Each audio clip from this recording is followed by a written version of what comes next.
Здравствуйте, дорогие подписчики! Сегодня сделал вот такой молоточек, колотушечка, отбивнушечка из природного материала.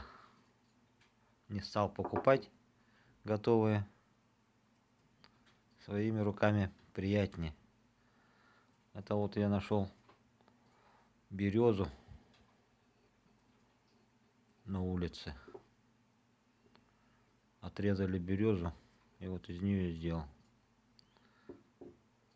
отбивнушечка такая. Это для крупной, это для мелкой. Не стал, я смотрел там покупные, здесь площадочка прямая, сделал такую мелкую. Потому что прямую я не буду пользоваться. Вот такая колотушечка. Делайте своими руками. Это гораздо приятнее и пользоваться ими.